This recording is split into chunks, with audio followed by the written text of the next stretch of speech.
অথচ এই বিশ্বকাপ শুরুর দিনেই তো খেলার কথা ছিল বাংলাদেশের।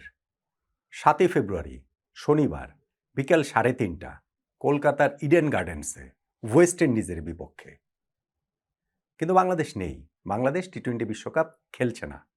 আমার কাছে এই বিশ্বকাপের থিম একটাই, যে বিশ্বকাপে বাংলাদেশ নেই। আমার কাছে সবসময় একটা কথাই মনে হবে, কাদের কারণে আমরা আসলে এই বিশ্বকাপটা শেষ পর্যন্ত খেলা হলো না, খেলতে পারলাম না। মুখে মুখে ওই ভারত বিরোধিতার জিগির আমরা তুলছি, আমাদের মনে হচ্ছে যে না, আমরা বিরাট একটা কাজ করে ফেলেছি, বিশ্বকাপে ভারতের মাটিতে গিয়ে খেলিনি। কিন্তু একই সঙ্গে আমরা যে কতটা ভণ্ড, কপট, প্রতারক, ছদ্মবেশী, অসাধু, সেইটাও কি আসলে আমার সবসময় মনে পড়বে না? কিংবা ধরেন, আমার মতো কিছু মানুষ তো রয়েছেন যাদের ভিতরে এই আফসোসটা থাকবেই যে এই বিশ্বকাপে বাংলাদেশ নেই, কাদের জন্য আসলে নেই। আমি এই সংশ্লিষ্ট যা যা আছে সেইখানটাতে মোটা দাগে যদি আমি একটা আলোচনা করি স্টেক হোল্ডারদের নিয়ে, তাহলেই আপনি এই জিনিসটা বুঝতে পারবেন যে আমাদের সাথে সবাই কে কীরকম করেছে এবং শেষ পর্যন্ত গিয়ে বাংলাদেশ ক্রিকেটটাকে কেউ ভালোবেসে কিছু করেনি, প্রত্যেকেই নিজেদের স্বার্থসিদ্ধির জন্য কাজ করেছে। আমি একে একে বললেই আপনারা সেই জিনিসটা হয়তো মিলিয়ে নিতে পারবেন, সঙ্গে আপনারা কিছু অ্যাডও করে দিতে পারেন। নাম্বার 1, টি-20 বিশ্বকাপের খেলাগুলো কি বাংলাদেশের টেলিভিশন চ্যানেলে সম্প্রচারিত হবে? হবে তো না? হ্যাঁ, 2টা টেলিভিশন চ্যানেলে সম্প্রচারিত হবে, আমরা তো সেই জিনিসটা দেখেছি। কেন হবে?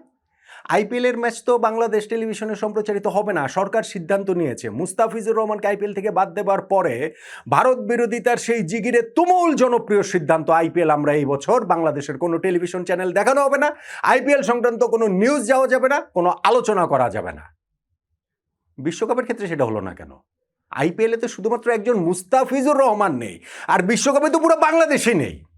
ওই একটা আলোচনা করেন না যে মুস্তাফিজ একজনকে নিরাপত্তা দিতে পারেনি ভারত, তাহলে পুরো বাংলাদেশ দলকে কীভাবে দেবে? তো ওই একজনের আইপিএল যদি বাংলাদেশে টেলিভিশনে সম্প্রচার সরকার নিষিদ্ধ করে দেয়, পুরো বাংলাদেশকে যে এই বিশ্বকাপে বাংলাদেশ খেললো না, কেন বিশ্বকাপের ম্যাচগুলো সম্প্রচারিত হচ্ছে, হবে? ভণ্ডামি না? অসাধুতা না? দ্বিচারিতা না? এটা বলেন আমাকে। ধরেন নাম্বার 2, বিশ্বকাপে বাংলাদেশের 2 জন আম্পায়ার থাকবেন, শরফুদ্দৌলা ইবনে শহীদ সৈকত ভাই এবং গাজী সোহেল ভাই। তারা থাকুন, আমি সেটা চাই, তাদের এগেনস্টে আমার কোনো কিছু না। কিন্তু বাংলাদেশের না, এটা একেবারে বিরাট আমাদের জাতীয় নীতির প্রশ্ন, আমাদের এই জায়গাটাতে হচ্ছে আত্মসম্মানের জায়গাটার প্রশ্ন। অতএব আমরা ওয়ার্ল্ড কাপে খেলছি না, তাহলে আমাদের 2 জন আম্পায়ার কিভাবে হচ্ছে গিয়ে ওয়ার্ল্ড কাপ খেলছেন, ওয়ার্ল্ড কাপে আম্পায়ারিং করছেন? ভাই, ওইসব আমাকে বুঝিয়েন না যে কে আইসিসির অন্তর্ভুক্ত, কে কি ক্রিকেট বোর্ডের কাছ থেকে কি অনুমতি নিতে হয় কিনা, এনওসি নিতে হবে কিনা, এগুলো সব আমি জানি। কিন্তু বাংলাদেশ টিম যেখানে খেলছে না, সেইখানে এই 2 আম্পায়ার কিভাবে ওয়ার্ল্ড কাপে অন্তর্ভুক্ত হলেন? আমি মনে করি অবশ্যই তাদের অন্তর্ভুক্তি যৌক্তিক। অ্যাট দ্য সেম টাইম আমি যেভাবে মনে করি বাংলাদেশের টি-20 ওয়ার্ল্ড কাপ খেলাটা যৌক্তিক ছিল। কিন্তু যখন ওইটা নিয়ে আপনারা সরব কিন্তু এই জায়গাটাতে নীরব, তখনই তো ভণ্ডামিটা বোঝা যায় না? নাম্বার 3, ধারাভাষ্য প্যানেলেও আতার আলী খান রয়েছেন। আতার ভাই বাংলাদেশের প্রতিনিধিত্ব করবেন, খুবই ভালো কথা। দেন এগেন একই কথা এইখানটা তো প্রযোজ্য। বাংলাদেশ টিম খেলছে না, ধারাভাষ্য প্যানেলে বাংলাদেশের একজন কেন আছেন? এবং এই বিষয়েও তো সবাই আসলে এই জিনিসটাকে আমরা মেনে নিয়েছি যে না না না, আচ্ছা ঠিক আছে, সেটা তো হতেই পারে। ভণ্ডামি না? নাম্বার 4, বাংলাদেশ শুটিং দল ভারতের দিল্লিতে গিয়ে খেলে আসলো। এই যে খেলে শুরুতেই বাট্টা দয়ে গিয়েছে আমাদের সেই শুটার, কিন্তু ওইখানে খেলেছে, সেখানে নিরাপত্তার কোনো সমস্যা হয়নি, গভর্নমেন্টের ওই জায়গাটাতে অনুমতি দিতে কোনো সমস্যা হয়নি। এবং বাংলাদেশ ক্রিকেট টিমের ক্ষেত্রে সেটা গভর্নমেন্টের সমস্যা হয়ে গেল। তাদের এই ক্রিকেট টিম নিয়ে যেই রাজনীতিটা তারা করতে পারবে নির্বাচনকে কেন্দ্র করে 12ই ফেব্রুয়ারিকে সামনে রেখে, সেটা তো শুটিং দলকে নিয়ে পারবে না। সেই জন্যই তো নাকি? আর যদি সেইটাই সত্যি হয়, তাহলে তো এই জায়গাটাতেও সেই শঠতা, হটকারিতা, অসাধুতা, দ্বিচারিতা সবকিছুকেই স্পষ্ট হয়ে যায় না? ধরেন নাম্বার 5, আমি যদি মোটা দাগে বলি যে ক্রিকেটটাই শুধুমাত্র আপনারা পেলেন, ক্রিকেটের ট্রেডটাই আপনারা অফ করে দিলেন। ভারতের সাথে বাংলাদেশে কোন ট্রেড অফ রয়েছে? আপনি কি বাজারে গিয়ে আপনি এখন সেই দাবি তোলেন যে ভারতীয় পণ্য বর্জন করবো, আমরা ভারতের কিচ্ছু ইউজ করবো না, ভারত থেকে চাল আসতে পারবে না, আমাদের এখানে হচ্ছে গিয়ে কি বলা চলে হচ্ছে গিয়ে তেল আসতে পারবে না, আমাদের এখানে ওই তৈরি পোশাকের খুবই হচ্ছে গিয়ে গুরুত্বপূর্ণ একটা উপাদান আমদানি হয় তুলা আর সুতা, আসতে পারবে না। আন্দোলন করেন না। সার আসতে পারবে না, করেন না আন্দোলন। এই আন্দোলন যদি করেন তাহলে আমি বুঝবো যে না ঠিক আছে, ভারত বিরোধিতাটা এটা একটা যৌক্তিক, এটা হচ্ছে কি আমরা জাতিগতভাবে একটা ঐক্যের জায়গায় পৌঁছে গিয়েছি। সব কিছুই হবে, সব কিছুই চলছে, আগের মতোই চলছে, আগের চেয়ে বেশি চলছে। শুধু ক্রিকেটটাই আপনারা পেলেন, শুধু ক্রিকেটটার ঘাড়েই আপনারা হচ্ছে গিয়ে বন্দুক রেখে গুলিটা করে দিলেন, এবং তাতে ক্রিকেটের মৃত্যু ঘটানোর জন্য আপনারা যা যা করানোর সেগুলোই আপনারা করলেন। এটা কি ভণ্ডামি এবং ডাবল স্ট্যান্ডার্ডের এক্সাম্পল না? আমাকে একটু বলেন তো দেখি। আসেন এবার ক্রিকেট ওয়ার্ল্ডের হিসাবে। পাকিস্তানের তো বাংলাদেশের পাশে তারা দাঁড়িয়েছে, বাংলাদেশের হয়ে একমাত্র ভোট দিয়েছে আইসিসিতে, খেলছে তো তারা ওয়ার্ল্ড কাপ খেলছে না? ওয়ার্ল্ড কাপে ওই যে ভারতের বিপক্ষে ম্যাচ বয়কট করার সিদ্ধান্ত, আমি অনেকবার বলেছি, আবারও বলি, ভারতের বিপক্ষে ম্যাচও পাকিস্তান খেলবে। তো বাংলাদেশকে ওই গাছে তুলে দিয়ে মই সরিয়ে নিয়েছে, বাংলাদেশকে ইউজ করলো।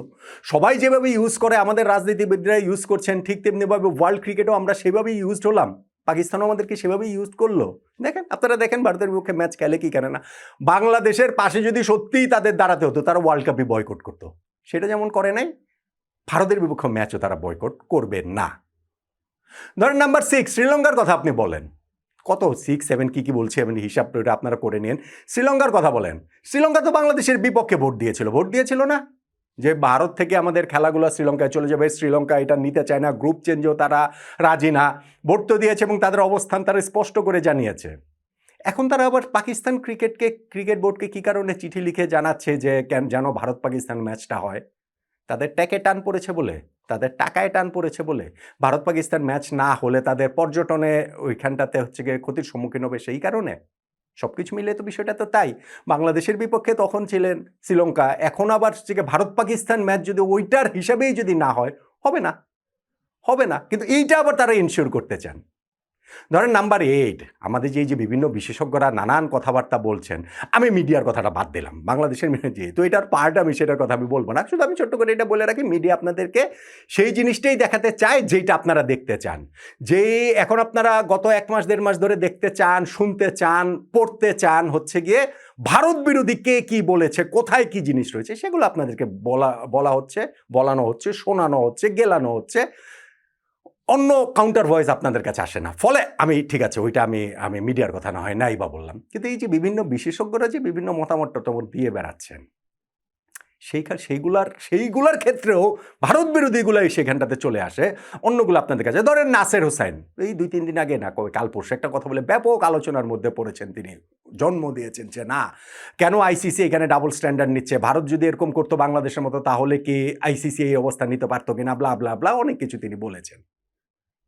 এই নাসের হোসেন 2003 বিশ্বকাপে ইংল্যান্ডের ক্যাপ্টেন ছিলেন না? যেই বিশ্বকাপে জিম্বাবুয়েতে ইংল্যান্ড খেলতে যায়নি, সেই দলটার তিনি ক্যাপ্টেন ছিলেন না? এবং সেই দলটাতে, এটা সরকারের সিদ্ধান্ত না, তাদের ওই ক্রিকেট টিমের প্লেয়ারদের মধ্যেও এটা আলোচনা হয়েছিল, ভোটাভুটি হয়েছিল যে কারা যাবেন কারা যাবেন না। সরকারের সিদ্ধান্তের সঙ্গে অ্যালাই করেছে, সেটা ঠিক আছে, কিন্তু ক্রিকেট টিমেও সেই ভোটাভুটি হয়েছে, সেই টিমের ক্যাপ্টেন নাসের হোসেন ছিলেন না? তো 23 বছর আগে আপনি যেই টিমের ক্যাপ্টেন ইংল্যান্ড, সেইটাই টিম এক জায়গায় খেলতে যায়নি জিম্বাবুয়েতে ওয়ার্ল্ড কাপেই, সেই আপনি এখন এসে আবার এরকম সবক টবক দিয়ে বেড়াচ্ছেন যে কেন এটা ঠিক হয়নি বা কেন এটা ঠিক হয়েছে, বাংলাদেশ যে আসলে ভারতে যায়নি, আইসিসি এটা ভারতের ক্ষেত্রে অন্যরকম কিছু করতে পারতো। আপনার দল ইংল্যান্ডও তো সেম কাজ করেছিল না? তাহলে এখন আবার অন্য কথা বলছেন কেন? আপনি ভাই এরকম চাইলে আমি আরও অনেকগুলা কথা বলতে পারবো, আরও অনেকগুলা বিষয় নিয়ে এইখানটাতে টান দিতে পারবো, কিন্তু মোদ্দা কথা হিসাবটা যেটা, সেটা হচ্ছে গিয়ে বাংলাদেশের ক্রিকেটটাকে সবাই আসলে ইউজ করেছে। এটা আমাদের রাজনীতিবিদ থেকে শুরু করে, ওয়ার্ল্ড ক্রিকেট থেকে শুরু করে, বিশেষজ্ঞরা থেকে শুরু করে, আইসিসির বিভিন্ন বোর্ড মেম্বার থেকে শুরু করে, সবাই মিলে বাংলাদেশ ক্রিকেটটাকে একটা খেলার পুতুল পেয়ে গিয়েছিল, এবং সেইটারই খেসারত দিয়ে বাংলাদেশ এই বিশ্বকাপে খেলছে না। আমরা তো আর খেলতে পারবো না, খেলা তো শেষই, আমাদের বদলে স্কটল্যান্ড এই যে ওয়েস্ট ইন্ডিজের বিপক্ষে ম্যাচটাতে শনিবার খেলছে, ঠিক আছে, কিন্তু যারা এই ভণ্ডামিটা করলেন, এই প্রতারণাটা করলেন মানুষের সঙ্গে, এই অসাধুতাটা করলেন, এই দ্বিচারিতাটা আপনারা যারা দেখালেন, তাদের দায় আসলে মহাকালের কাছে। এবং যতবার আমার মনে হবে যেই বিশ্বকাপে বাংলাদেশ খেলেনি, আমার মতো এরকম অনেক আছে ভাই, অনেক আছে, অনেক হাজারে হাজারে লাখে লাখে কোটিতে আছে, সময়ে সবারই ভয়েস তখন দেখবেন কিভাবে কে রেইজ করে। তারাও আমরা ভুলবো না যে কাদের কারণে আমরা এই বিশ্বকাপ খেলতে পারলাম না। তাদের ওই ভণ্ডামি, তাদের ওই কপটতা, তাদের ওই অসাধুতা, তাদের ওই দ্বিচারী নীতির কথাও আমরা ভুলবো না। আফসোস নিয়েই মনে রাখবো, ঘৃণা নিয়েই মনে রাখবো সবসময়।